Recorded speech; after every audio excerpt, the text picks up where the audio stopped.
Muito obrigado aí para todo mundo que já chegou. Como eu havia anunciado, né, lá no flyer, eu vou falar um pouco sobre poética e processo criativo. Então vou só dar mais um tempinho aqui para ver se aparece mais alguém para a gente começar a falar. Caso alguém queira ou já tenha alguma questão, pode mandar aí que já vou pensando, né? Se eu não achar a resposta, se eu não tiver, eu vou procurar aqui. Mas a ideia é que a gente interaja e troque informações mesmo. Sei que às vezes é um assunto até meio recorrente, mas para muita gente isso é novo e tem uma importância, tem uma pertinência de ser, porque em se tratando de arte, né, uma das principais questões está relacionado à poética e ao processo criativo do artista, né? Então, pode parecer que o assunto seja batido ou repetitivo, mas espero que possamos tirar alguma informação bacana daqui, algum aprendizado, algum conhecimento. Então é isso. Todo mundo que já entrou aqui, ó, não consegui falar todo mundo, mas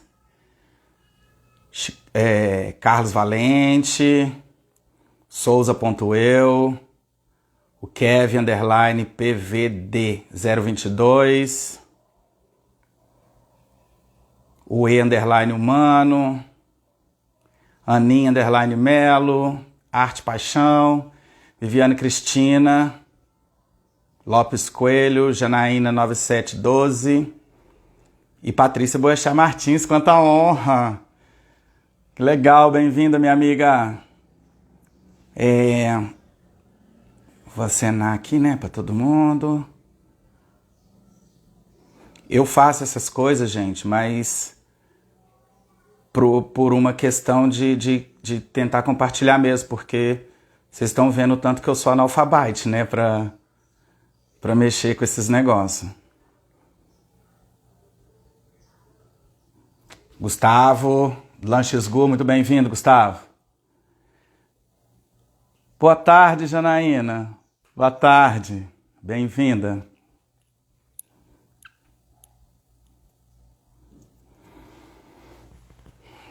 Bom, acho que dá pra gente começar a falar um pouquinho da maneira que as pessoas...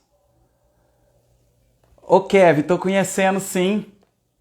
Tô, uai, mas aí eu acho que tem que falar pelo nome que aparece aqui, né? Mas conheço, Kevin é aluno meu, da escola Ezedrate daqui de Viçosa, Janaína, então, sempre um prazer. Bom, eu vou começar a conversar com vocês aqui da maneira que vocês forem querendo interagir, fiquem muito à vontade, tá bom? Porque, como eu falei no começo, isso é uma ideia de bate-papo. Caso entre mais pessoas aqui, a gente vai retornando, voltando ao assunto e trabalhando aí com todo mundo. Acho que já deu a hora, né? Tava para começar às 6. Então, gente, muito se fala em poética na arte, né? E essas questões, quando a gente fala em poética, normalmente a gente pensa numa questão relacionada à poesia, né? A toda essa coisa mais erudita e tal. E na arte não tem isso não. Na arte a poética está diretamente relacionada ao fazer. Então, poética e processo criativo são duas coisas que andam juntas. Muito bem-vindo, Petrônio. Petrônio é um grande artista aqui também, amigo meu, que sempre está junto aí nessas trocas de saberes que a gente faz. Qualquer questão, Petrônio, qualquer pergunta, pode falar aí que a gente tá num bate-papo, tá? Então, voltando um pouquinho aí na questão da poética, a poética ela tá diretamente relacionada ao fazer, sabe? Ela tá relacionada com a praxis, né? Com a mão na massa mesmo. Essa parte da erudição, isso tudo, isso pode fazer parte da poética, mas não necessariamente é a poética em si. A poética tá mais fundamentada em como o artista faz e comunica, inclusive, o processo nas obras, no trabalho dele. Então, através do trabalho de um artista, eu posso acessar boa parte da poética dele, ainda que não se decodifique tudo, né? Não se decodifique tudo sobre a poética. Algumas coisas, normalmente, a gente acessa só de olhar para uma obra de arte. Então, por exemplo, no meu caso, você olha um trabalho meu, a primeira coisa que você percebe que tem uma artesania muito forte, que a minha poética ela está submetida, por exemplo, a uma prática do fazer manual que é muito forte e que diz muito sobre o trabalho, né? Mas existem outras questões que aí a gente vai entender melhor quando a gente começar a falar sobre processo. O processo, na verdade, existe até uma teoria, né? Eu vou pegar uma colinha que eu fiz, porque uma das coisas que faz parte da minha poética, por exemplo, é não ficar... Olá, pessoal do Seja Luz, muitíssimo bem-vindo. Uma das coisas que faz parte, por exemplo, da minha poética é não ficar fazendo decoreba, guardando datas, guardando nomes. Então, quando eu tenho que falar assim, por exemplo, para não cometer nenhum equívoco, eu faço umas colas. Em se tratando de processo criativo, existe um modelo que chama Stage Model, que ele fala de 4 estágios do processo criativo. E quem criou isso foi o Graham Wallace. Talvez a minha pronúncia não esteja muito boa, mas se alguém quiser dar uma pesquisada depois, é Graham, Graham, Wallace é Wallas. Ele criou a teoria que se chama a arte do pensamento. E para isso ele desenvolveu 4 etapas para um processo de criação. Essas 4 etapas passam pela primeira, que é a preparação, e nesse momento, no meu caso, por exemplo, é quando eu começo a ter o mínimo de entendimento sobre o que eu vou fazer, e isso aqui eu estou falando só porque é uma teoria, porque na prática eu não faço isso, mas existe essa cartilhazinha que se alguém quiser pesquisar é bem esclarecedor e ajuda bastante a gente a entender um pouco de que caminho seguir e afins. Nesse primeiro momento da preparação, o que é mais levado em conta são os questionamentos, né? A preparação do cérebro para se desenvolver alguma coisa. E nesse momento, vou me pegar como exemplo mais uma vez, eu estou com uma exposição agora na Pinacoteca, que vai ficar até o final de janeiro, e que se chama Crisálida. No primeiro momento, esse nome me veio de um jeito que, como preparação, normalmente o que eu faço? Eu procuro origem da palavra, etimologia, como usar, né, uma aplicação na frase. E isso já me dá algum direcionamento sobre aquilo que eu vou falar. E aí, depois disso, depois de definido um tema, por exemplo, eu vou pesquisar e tentar pegar o maior número possível de informação sobre esse determinado tempo. O segundo momento é da incubação, que é quando você já não está na frente do computador nem nada, você está pensando, e aí isso também faz parte do processo. Mesmo que você não esteja diretamente no computador ou pesquisando, o seu pensamento e o seu subconsciente ele está, de uma certa forma, focado naquilo que você pretende fazer, e esse foco vai te preparando o cérebro e possibilidades futuras para aquilo que você vai desenvolver. No terceiro momento vem a iluminação. Então, por exemplo, na minha preparação eu falei, eu vou falar sobre crisálidas. Ok, mas o que eu entendo sobre crisálidas? Eu não sou biólogo, né? Eu não sou um especialista em insetos nem nada. Eu conheço aquela metamorfosezinha básica da biologia de 5ª série. Então eu vou atrás da crisálida para entender como que ela ocorre, de que maneira que ocorre, qual material que ela é feita, né, por que ocorre, enfim. E com essa criando uma coxa de retalho.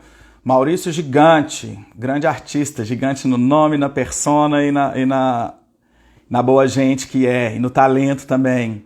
João Gabriel Matos, tô bem-vindo também aí, vocês dois.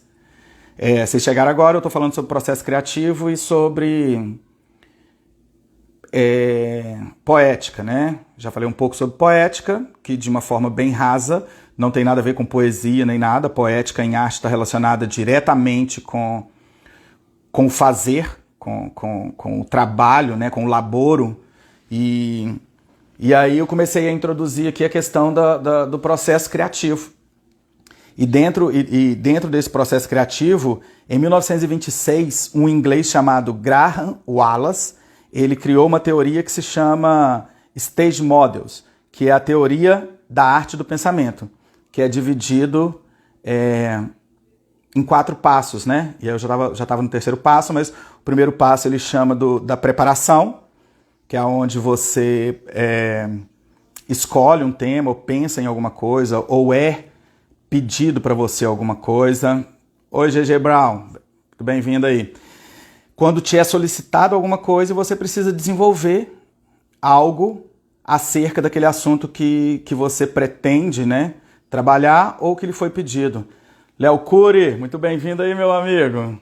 Prazer você aqui.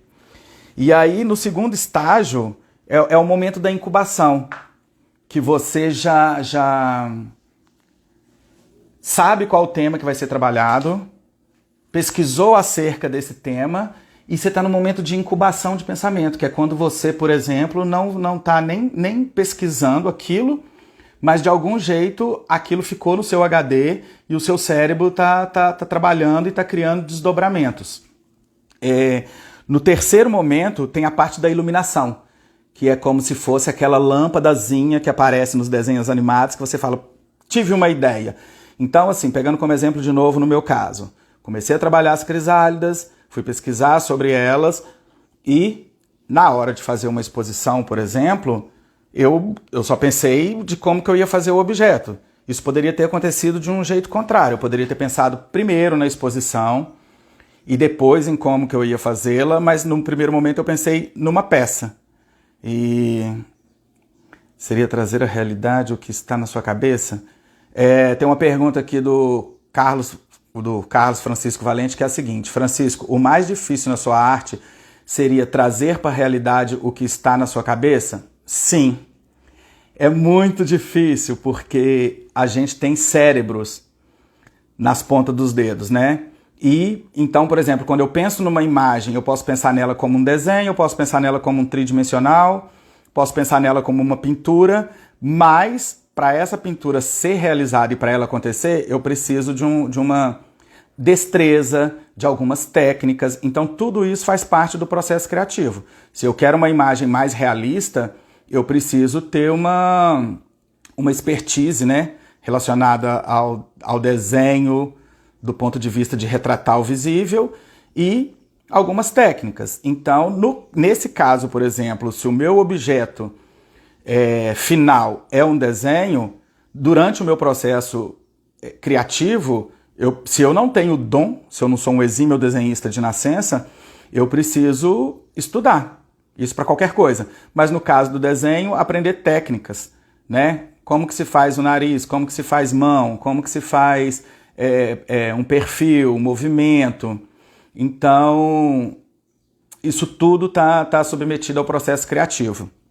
E aí, só voltando um pouquinho aqui, né, na teoria lá do Graham Wallace, que é a seguinte: nesse quarto momento, você tem o momento da implementação. Então, assim, são 4 fases. Da preparação, da incubação, da iluminação e da implementação. A implementação é que está aí. Assim, essa coisa da luzinha aparecer, ela não é do nada. Ela não é do nada. Eu não acredito, por exemplo, já falei isso outras vezes, vou repetir aqui, mas eu não acredito na inspiração como muita gente acredita, numa coisa meio divina, ou que do nada você teve uma luz, né? Esse tipo de inspiração eu não acredito. Eu acho que a inspiração ela está submetida ao desdobramento de pensamentos, à pesquisa, a repertório. Então, para você ter uma ideia sobre alguma coisa, você tem que, no mínimo, conhecer um pouco da coisa e se relacionar com ela durante um tempo para que esses desdobramentos de pensamentos aconteçam e apareça a luzinha aqui em cima da cabeça como um passe de mágica, né? De uma forma romântica, a maioria das pessoas tendem a achar que o artista é essa pessoa iluminada, que aparece a luzinha para ele e ele é o canal entre o divino ou o não visível e a realidade, mas não é não. É desdobramento de pensamento mesmo, é pesquisa e é muito trabalho. Então, dentro dessa parte aí já da implementação, né? Eu tô falando aqui da teoria desse Graham, mas eu, por exemplo, não a sigo. Eu só tô falando sobre para vocês conhecerem um pouco, mas no meu caso eu não sigo. Exato. O Carlos está falando aqui da maçã na cabeça de Newton, né? Se ele não tivesse estudando, se ele não tivesse se debruçado sobre esse assunto, a maçã ia cair na cabeça dele, ele ia achar muito ruim, ou então ia achar só bom porque caiu uma maçã e ele ia comer. Mas ele não ia correlacionar ou relacionar esse fenômeno com a questão da gravidade isso tudo já fazia parte do processo criativo dele das pesquisas. Então, a maçã foi a luzinha que acendeu em cima da cabeça. Então, é bem por esse caminho mesmo. Uma bela analogia aí. E aí, já nesse momento da implementação, quando você vai desenvolver a sua ideia do ponto de vista prático, existe uma coisa que a gente precisa lidar com ela toda hora, que chama obstáculo.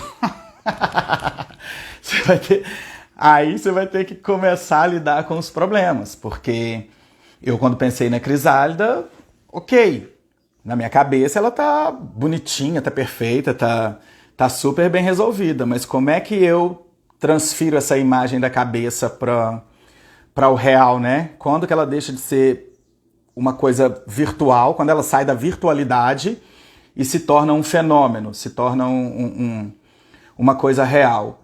Aí sim é que entra a parte prática e, na minha opinião, e dentro do meu processo criativo, a melhor parte da criação.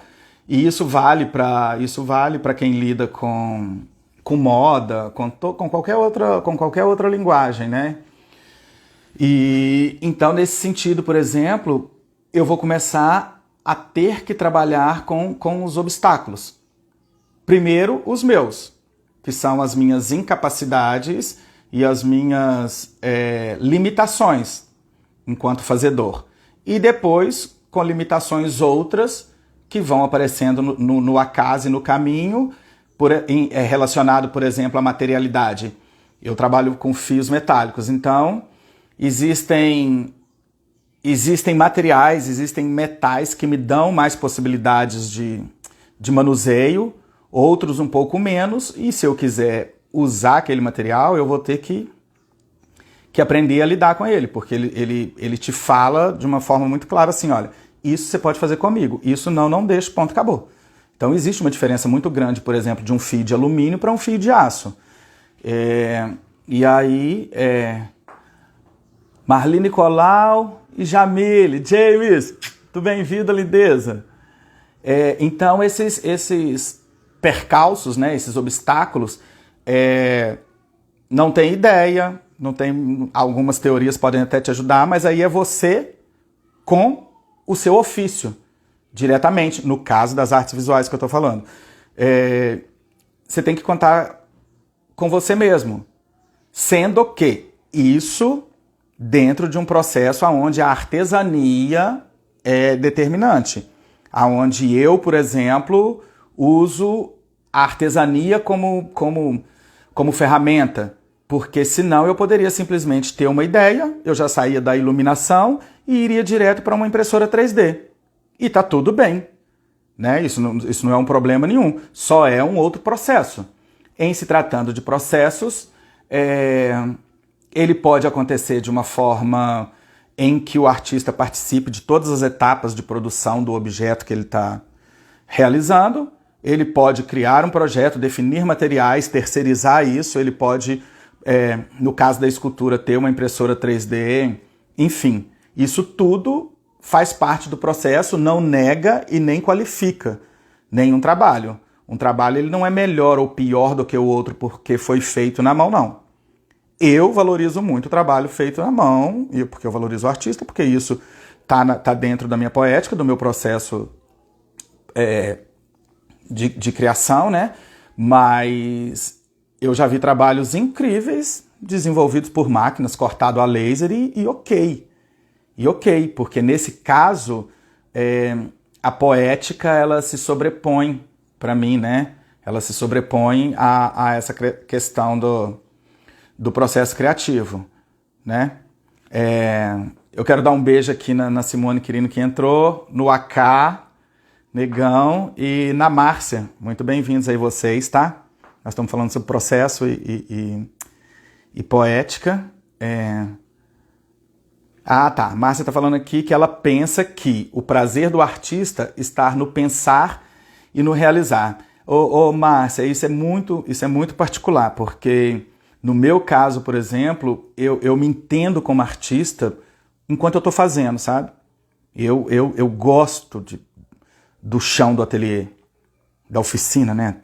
Mas eu gosto de furar a mão, eu gosto de me sujar. Se eu estiver pintando, eu gosto que eu não tenho um processo muito, vamos falar assim, muito cirúrgico ou muito estéril, limpinho, não, sabe?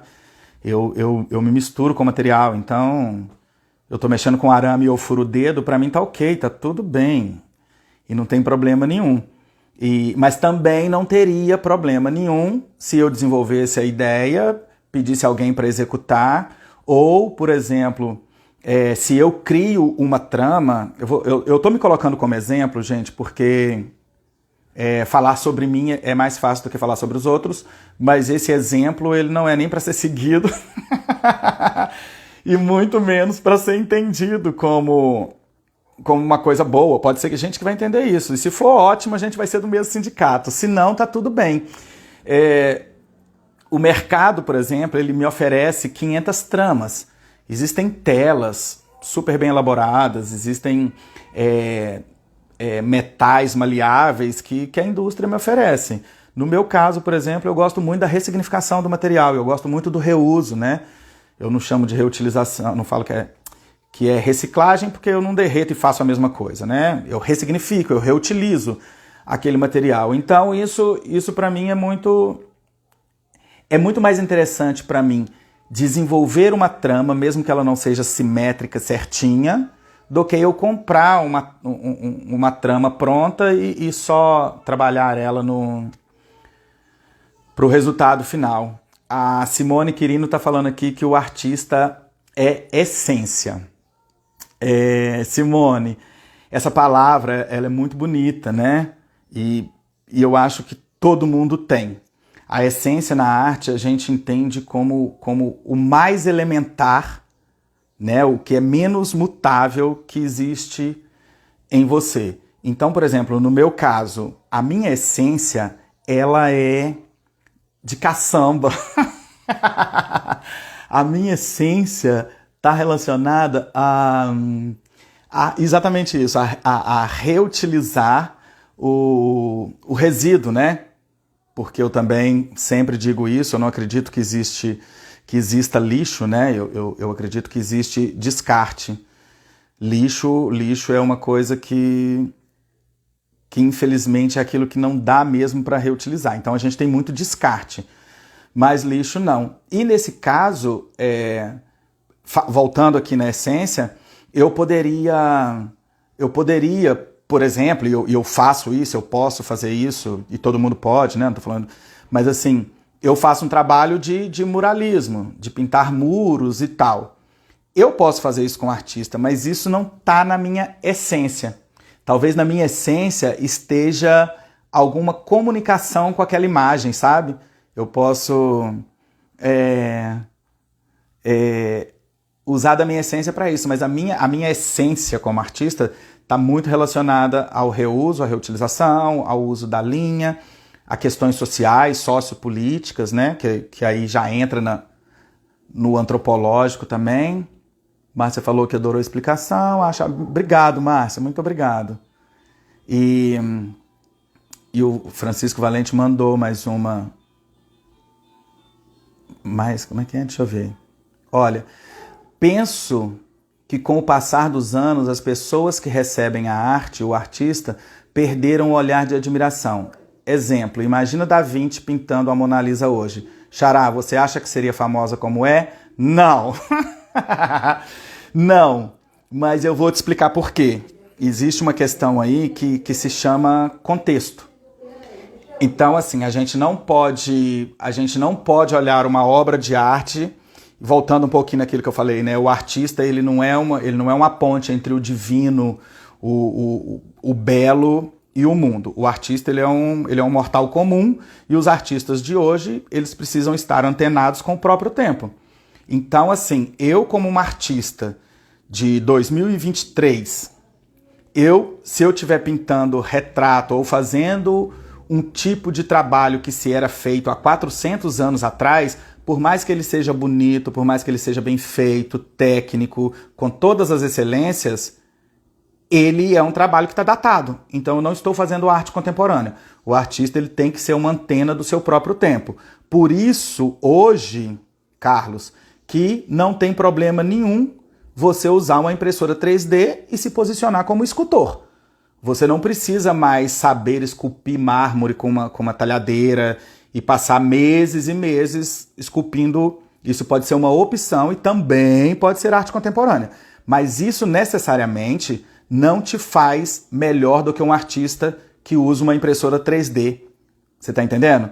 Porque os tempos são outros e assim como a humanidade, como a ciência, a tecnologia, ela vai se desdobrando, a arte também vai. Consegui explicar? Deu para entender isso? Então, assim, a Mona Lisa, eu nem acho bonita. Pra te falar. Eu nem acho bonita. A Mona Lisa, para mim, ela tem a importância que tem em função do contexto e de como ela aconteceu naquele momento. Entendeu? Quase um rei da sucata, criatividade sempre. Será a sua essência. Muito obrigado. Muito obrigado, Simone. Obrigado mesmo. Verdade, essa definição de fã do seu trabalho? Muito obrigado. Da Vinci seria um arquiteto, então. KKK, como Niemeyer. Poderia ser. Mas ao mesmo tempo, o Da Vinci, naquele momento também, ele estudou mecânica, medicina, sabe? Ele fez muita coisa. E talvez isso até respingue até hoje, porque, por exemplo, a gente como artista, a gente transita em muitas áreas, né, da humanidade. Então eu posso usar a arte para falar de medicina, sem ser médico.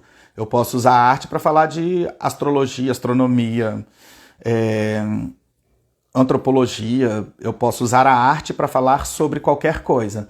Mas, com o advento aí, né, das faculdades, por exemplo, a gente vai, ao mesmo tempo que a gente aumenta, dobra nos leques, a gente afunila a visão e o pensamento das pessoas, porque vai virando, vão se segmentando, né, as profissões. Então, assim, um cabeleireiro, antigamente, ele tinha que saber cortar, tingir, fazer química, fazer sobrancelha, fazer maquiagem, e hoje em dia existe o design de sobrancelha, existe uma pessoa que só faz pintura, existe uma outra que é designer de unha, entendeu? Então, assim, ao mesmo tempo que a gente abre as possibilidades, a gente afunila o nosso olhar e o nosso pensamento. Mas o Leonardo da Vinci, ele se atreveu e transitou pela arquitetura também. Tamo junto até aqui? Alguma questão? Mais alguém?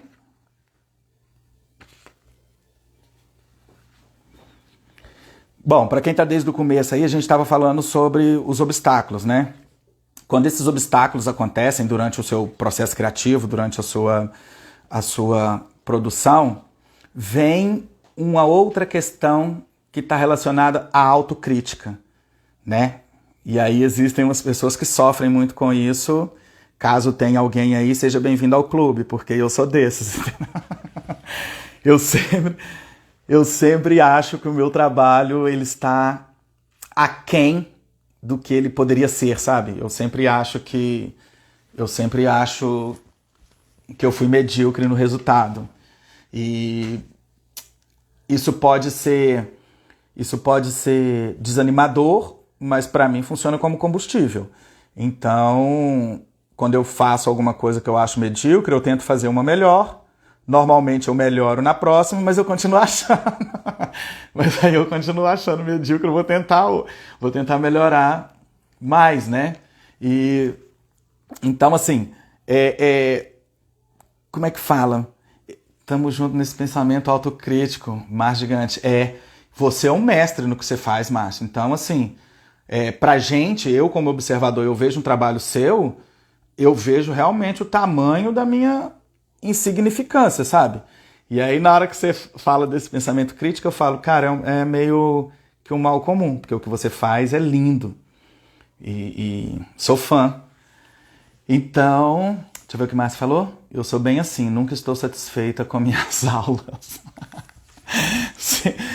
Sempre quero mais. Isso é muito bom. Se você dosar isso e não for pro limbo, sabe? Se a sua autocrítica não for mais pesada do que a dos outros, né? Porque crítica a gente recebe o tempo inteiro. Mas se você consegue lidar com essa crítica e usá-la como combustível e usar a seu favor, a tendência é que se melhore, né? Mas tem gente que sofre muito com isso e às vezes para. No caso, por exemplo, de pessoas que acham que não sabem desenhar bem e ficam se criticando. Eu vou falar um pouquinho disso aqui, eu só preciso responder vocês. Petrônio. Fala sobre a licença poética nas artes, ou seja, é licença de não representar exatamente a forma do figurativo para não tornar uma repetição de um livro de um artista botânico ou veterinário. Quem está falando isso é Petrônio. Então, Petrônio, desde que se aconteceu, né, o advento da máquina fotográfica, o artista perdeu essa função de ficar retratando o visível, sabe? Ele saiu do ateliê, ele colocou o cavalete debaixo do braço, pegou as tintas e foi para a pista, foi para o mundo, porque a fotografia retrata o visível melhor do que a mão humana. Então o artista passou a usar a arte para tratar de outras questões que não fossem só retratar o visível e produzir imagens que só fossem relacionadas ao belo, né? Graças a Deus essa sequela aí do belo desapareceu e aí a gente pode fazer muito mais coisas. E se a gente trouxer isso para os dias atuais, até por isso também que não se chama mais artes plásticas, né? Se chama artes visuais, porque o termo artes plásticas ele não detém mais o conceito sobre o que os artistas estão produzindo. Então, as belas artes, né? As artes visuais são pintura, desenho, escultura. Como é que você vai definir uma instalação, uma intervenção urbana? Entendeu? Então, se deu um salto muito grande. E aí, voltando ao que o Carlos falou lá em cima da Mona Lisa, a gente faz juízo de valores a isso porque está datado, porque já foi, as instituições já credenciaram isso, né, como uma coisa boa, e essas informações vêm muito de cima para baixo. Mas no caso, sei lá, Monet não acordou um dia e falou assim, resolvi, vou fazer expressionismo. Ele nem sabia o que era, ele só pegou o cavalete e foi para o mundo, e aí ele não tinha mais o tempo, por exemplo, de ter um modelo vivo 8 horas para ele no ateliê, né, para ele ficar preparando a tinta. Quando ele vai pintar um pôr do sol, ele tem meia hora para fazer isso e o sol já se pôs. No outro dia, o pôr do sol já não é o mesmo, as cores já não são as mesmas, né? A gente não consegue nadar 2 vezes no mesmo rio, né? Então, a partir disso, voltando aqui ao que o Petrone falou, essa licença poética que o artista tem, e eu falei um pouco mais disso, né? Que na arte a gente pode transitar por qualquer linguagem da nossa... Qualquer, como é que fala? Qualquer dobra do leque da nossa humanidade, a gente pode falar sobre medicina, sobre botânica e sobre veterinária, sem ser um exímio retratista da orquídea modificada do sul do Paquistão, sabe? Eu posso falar sobre biologia, por exemplo, abordando questões relacionadas às queimadas. Eu posso falar sobre biologia reutilizando resíduos, como eu faço, né? Aí eu entro numa questão fora social e tudo, eu transito por isso, porque se eu tiro um resíduo do ambiente e devolvo ele para o mundo com plasticidade, nem vou falar com beleza, mas com plasticidade ou com arte, eu estou falando aí sobre 500 coisas. Eu estou falando sobre o planeta, eu estou falando sobre antropologia, eu estou falando sobre questões sociais, né? E ainda por cima posso falar sobre questões, por exemplo, de sabedoria popular, artesania, sabe? O ensinamento passado de geração para geração. Eu posso falar sobre 500 coisas usando resíduo e o meu trabalho enquanto artista. Acho que respondi, né, sobre licença poética. Vamos lá, deixa eu ver mais o que aqui. Carol entrou, Salinda, muito bem-vinda. Fala aí, Ricelli, bem-vindo. Kívia também está conosco aqui. Então, gente, eu tô vendo que o público aqui ele é meio diverso, né? Eu tenho alunos aqui que estão entrando agora para o ensino médio, eu tenho artistas, eu tenho pessoas, tem professor, tem gente que lida com outras coisas, mas isso que eu estou falando sobre processo criativo, né? Vou pegar um aluno como exemplo aqui agora. Isso vale, por exemplo, para uma redação. Isso vale para se fazer um trabalho de matemática, entendeu? O processo criativo é o percurso que você vai percorrer. Percurso que você vai percorrer, ó. É o trajeto, né? E o percurso que você vai realizar para chegar no objeto que você pretende entregar para o mundo, ou entregar para o cliente, ou entregar para o professor, né? Para o contratante. Tudo isso está dentro, né? De um processo criativo.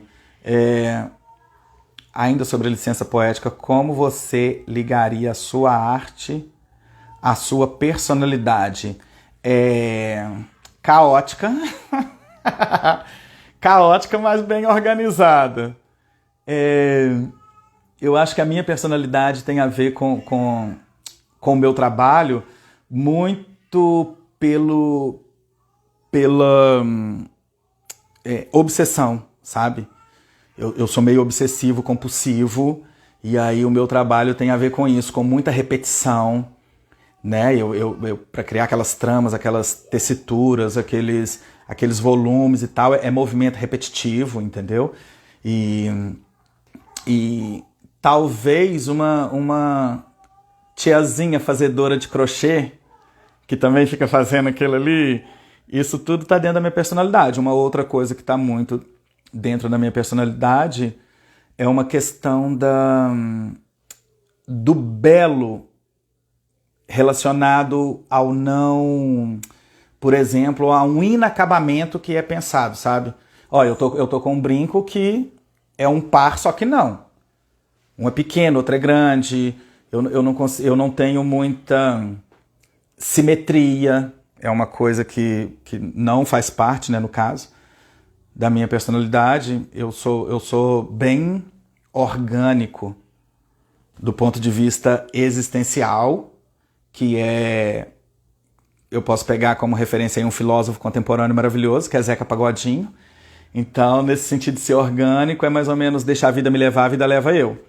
E no caso do trabalho também, ele é muito orgânico porque eu acho que eu não tenho trabalhos que sejam... Não lembro de ter feito algum trabalho que seja simétrico, cirúrgico, com milímetros, entendeu? Na faculdade, por exemplo, eu tinha muito problema com desenho estrutural, porque você tem que fazer com milímetros contados, então é uma coisa que para mim não funciona. Desenhar projeto, fazer planta baixa, sabe?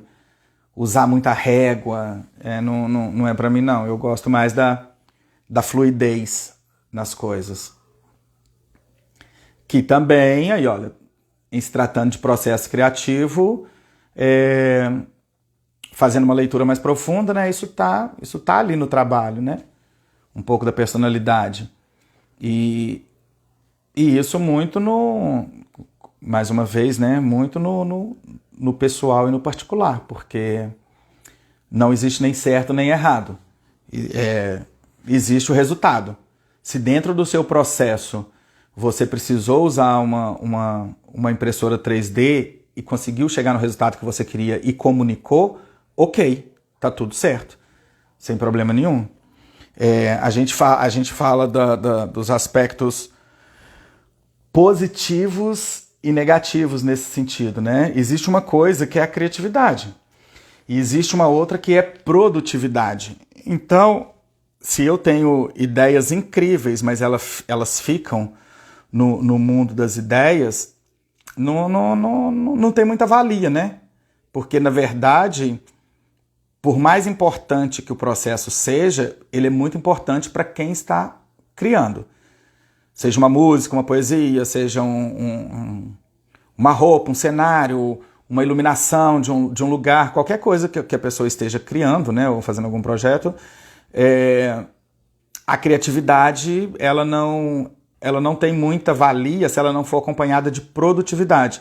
Porque aí na produtividade é que você vai conseguir minimizar, entender e solucionar os obstáculos. No meu caso, por exemplo, durante o percurso, eu trabalho muito com os acasos. Então, assim, se eu pensei em uma peça de 40 centímetros, arredondada e não sei o quê, e no meio do caminho ela fala para mim, olha, eu quero ter 1,20, a não ser que ela seja uma encomenda para colocar dentro de um nicho específico, eu deixo aquilo fluir. Eu não me prendo ao meu pensamento primário, sabe? Eu acho que o acaso é uma ótima matéria, uma ótima ferramenta e um elemento compositivo dentro do meu processo criativo. Você diria, segundo a sua explicação, que sua arte está diretamente ligada à bendita licença poética? Só queria entender como aplicar na prática essa licença. Desculpa a minha ignorância. Não é ignorância, não. Talvez seja muito mais ignorância. Eu não consegui te responder, né, ou te acessar. Mas, oi Priscila, muito obrigado. Priscila é uma querida aqui, amiga também, professora. Ô Carlos, essa licença poética, quando o trabalho é autoral, você pode fazer isso. Então, por exemplo, se eu recebo uma encomenda de alguém que fala, nossa, eu gosto muito do seu trabalho, achei aquela formiguinha linda, eu queria uma formiga sua de 40 centímetros. De tanto por tanto e de cobre. Cara, se a pessoa brifou que ela quer de cobre, que ela quer com 40 centímetros, eu não posso entregar um negócio para ela de alumínio, nem com 50 e nem com 30. Porque não foi isso que foi me pedido. Dentro da minha licença poética, por exemplo, quando eu estou na minha criação, eu posso fazer uma formiga de 20 patas. Isso é uma licença poética. É um trabalho autoral, ele é meu, quem manda. Eu posso fazer o que eu quiser. Isso sim é uma licença poética. É quando eu me aproprio de alguma coisa que já exista, por exemplo, a imagem da formiga, e eu transformo aquela formiga numa formiga que é minha. Estou pegando como exemplo a formiga, mas poderia ser qualquer coisa. Então, por exemplo, se você vai fazer uma música, você vai, sei lá, escrever uma poesia ou qualquer coisa assim. Vamos pensar numa outra coisa. Vamos pensar no seguinte. Um pedreiro é contratado para fazer uma casa e ele tem um projeto do engenheiro para seguir. Ele tem que seguir aquilo literalmente. Quando ele está construindo uma casa por conta dele, ele tem essa licença poética de, se quiser, inverter o lugar da janela, não pôr janela, entendeu? Pôr a porta atravessada, pôr uma janela triangular. Isso é licença poética, é quando você está no momento de criação e tem autonomia para fazer as suas escolhas e arcar com elas. As crianças têm criatividade, mas a maioria dos adultos querem o belo, a produtividade. Gosto de observar como criam arte genuína. Ô, Márcia, eu vou falar um negócio aqui agora que tem muitos professores de arte que vão querer me matar a beliscão, ou que não vão gostar muito, mas é o seguinte, uma boa parte dos professores de arte não estão preparados para aplicar arte em sala de aula. Às vezes não tem nem formação na disciplina, mas se encaixa, ok, tá tudo bem, não tô questionando pessoa, categoria, nem nada. O que eu quero dizer é o seguinte, voltando um pouco lá no começo sobre o que a gente estava falando antes, sobre Mona Lisa e tal, a grande maioria das pessoas tem um pensamento relacionado à arte que ainda está muito datada e muito romantizada por esse belo. Quando você dá um ursinho numa folha para uma criança colorir e ela colore aquilo de azul ou de vermelho, e se a professora fala, olha, tá errado, não existe urso azul, não existe urso vermelho, naquele momento acontece a blindagem, sabe? Quando a gente entra na escola, a gente para de desenhar e começa a ser conduzido para ficar retratando o visível. Se a gente parte do princípio que aquilo que está no papel também não é um urso, porque é um papel com algumas linhas, ele pode ser de qualquer cor. Entendeu? A comunicação humana vai para além do retrato. E mais uma vez, voltando à máquina fotográfica, a gente não tem obrigação nenhuma de ficar retratando o visível. Né? Eu estou falando com vocês aqui agora, olha, é uma imagem em tempo real, com som, com movimento, com tudo. Para que eu vou ficar desenhando o rosto, ficar lutando com isso, a não ser que eu queira? Se eu não quiser, eu não sou obrigado. E não precisa, sabe? É desnecessário. Em se tratando do nosso tempo, da nossa contemporaneidade, isso é uma perda de tempo.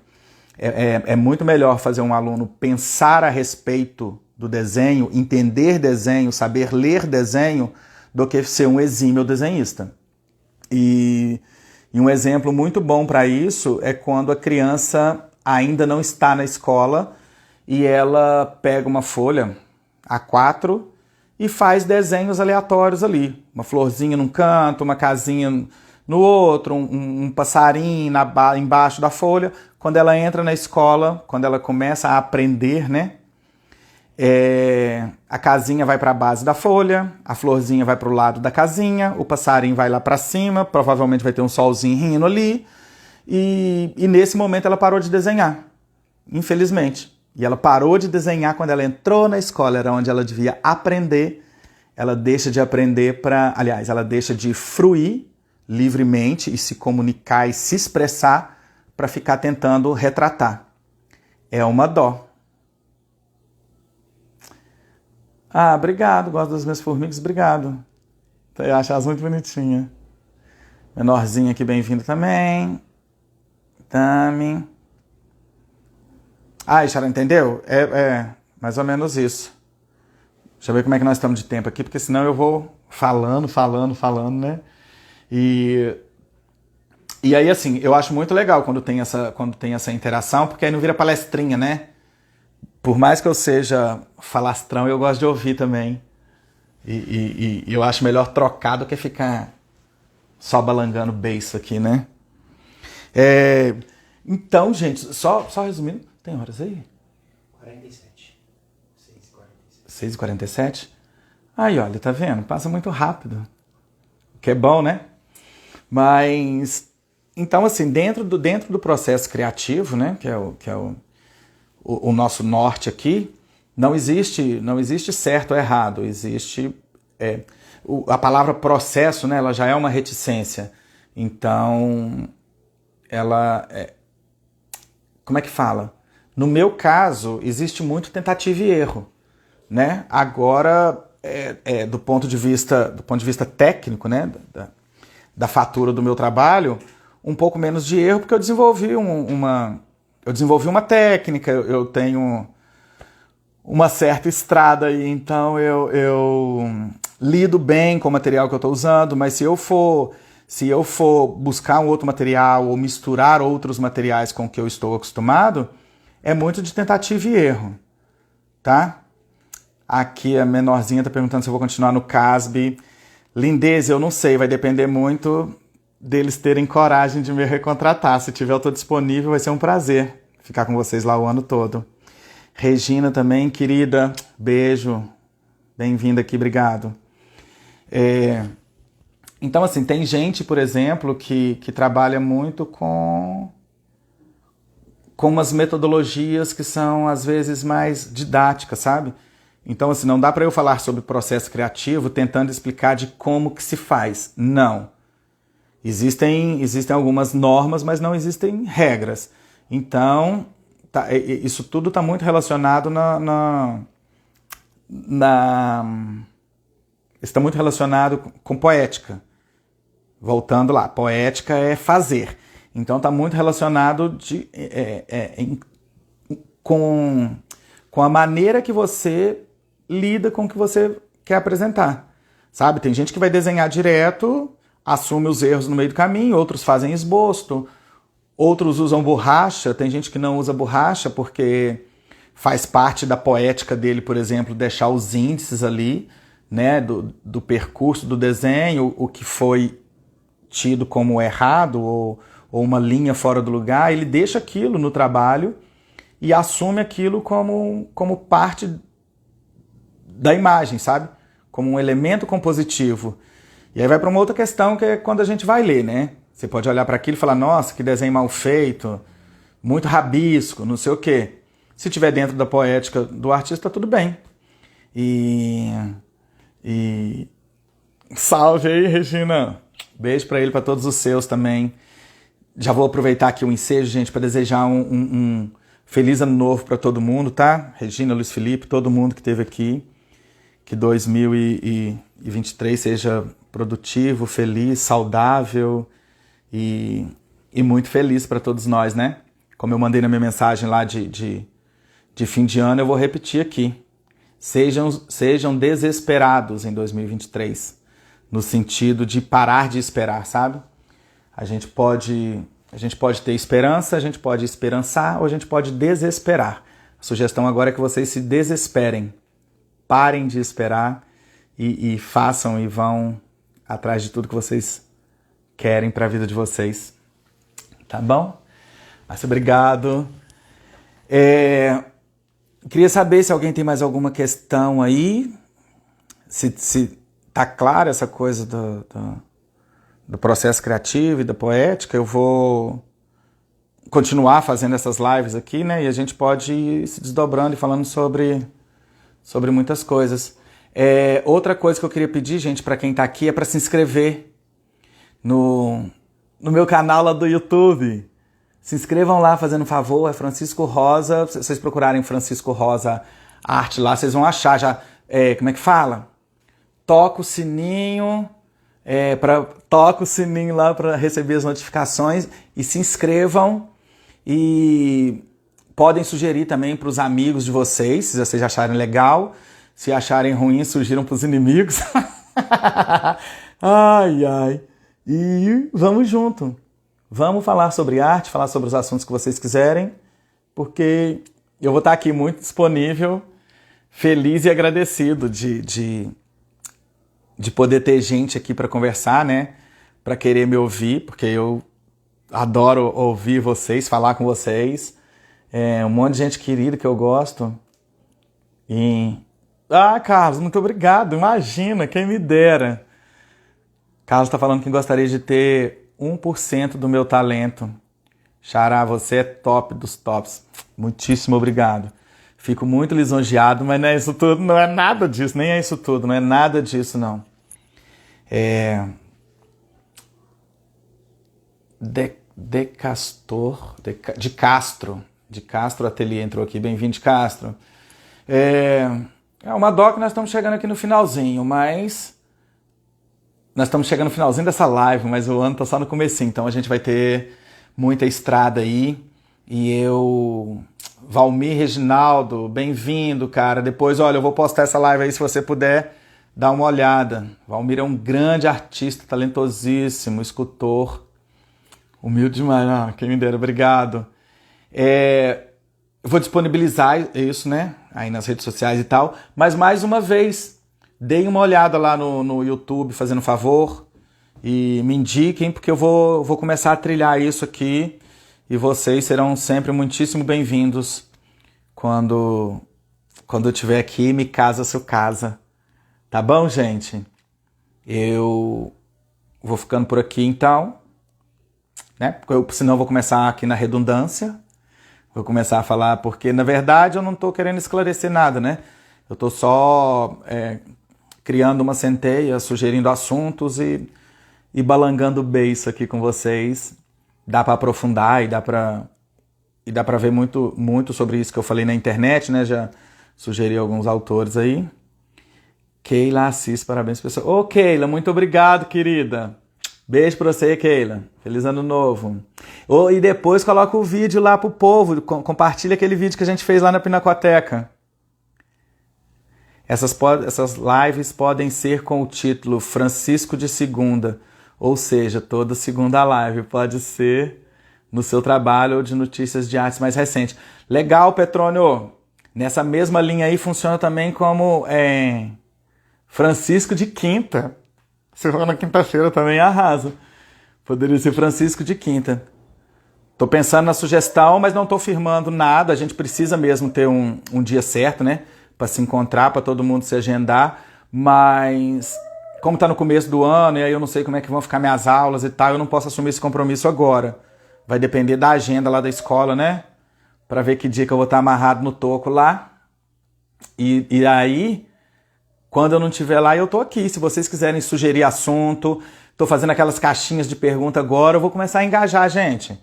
Vou entrar aqui nesse negócio e daqui pro metaverso é um pulo. Mas aí vamos junto. Eu vou mesmo pensar numa data certinho, num horário que seja bom para todo mundo, né? Porque numa segunda-feira, nesse horário, por exemplo, agora tem muita gente de férias, a gente está aqui em janeiro, então funciona, mas pode ser que a partir de fevereiro, segunda-feira, não seja um dia legal. A gente vai pensando aí em possibilidades e eu estou aberto a sugestões, tá bom? Tanto de dia, quanto de horário, quanto de assunto. E a ideia é que a gente tenha esse... O seu problema é só seu técnico em filmagem. Depois vídeos no YouTube. Riverson. Imagina, meu filho, se não fosse Riverson, não ia estar fazendo nem isso aqui, porque ele que é... Como é que fala? Diretor, produtor, cinegrafista. Hoje eu estou trabalhando com a câmera na mão aqui, ó, fazendo uma bruxinha de Blair, que ele estava com outros compromissos, mas é um grande amigo e ele também está junto aqui conosco. Tá bom? Segunda com arte de primeira, Priscila Ladeira. Muito obrigado, belo nome. Pode sugerir aí, gente, olha. Vamos dar nome pro filho. Tá? Eu vou ver esses nomes todos aqui, vamos ver. Quem sabe a gente faz uma votação, não sei, vamos desdobrando esses trem. Tá começando a gostar, hein? Você tem mais 51 segundos. Mais 51 segundas-feiras pela frente durante o ano. Jonathan Hardy, muito bem-vindo, Jonathan. A live se trata de processo criativo e de poética. A gente falou um pouco sobre isso, agora o tempo está acabando, nós estamos trocando aqui, mas ela vai ficar disponível. Vou publicar, depois se quiser dar uma olhadinha, tá bom?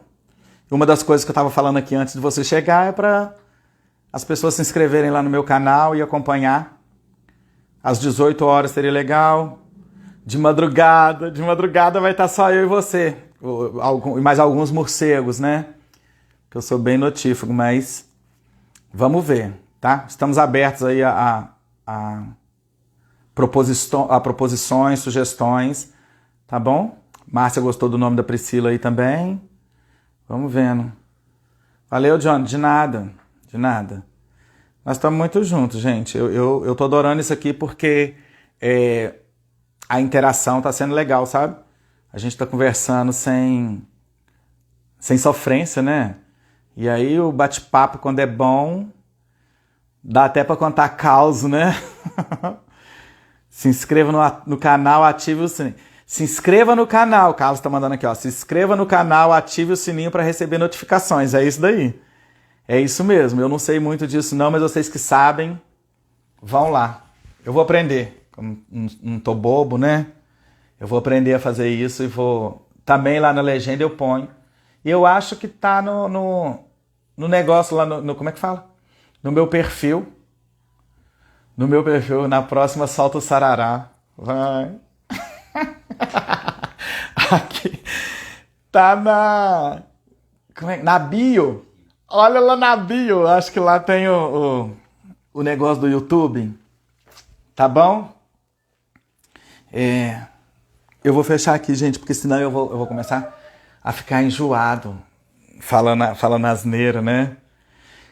Na verdade é isso. Você tira 2, 3 informações aí, o resto é asneira, mas é isso. Marli Lisboa, beijo pra você. Deixa eu ver aqui quem mais falou alguma coisa. Jonathan agradeceu. Márcia gostou do nome. Deve estar o quê? Deve estar na sua bio, é isso mesmo. Deve estar lá. Lá tem e-mail, tem telefone, tem isso tudo. Façam contatos e vamos junto, tá? Márcia, obrigado, tudo de bom, viu? E mais uma vez, um bom ano para vocês. Se desesperem esse ano. E até mais. Até a próxima. Valeu, um beijo no coração de cada um. Que a arte não seja motivo. Valeu!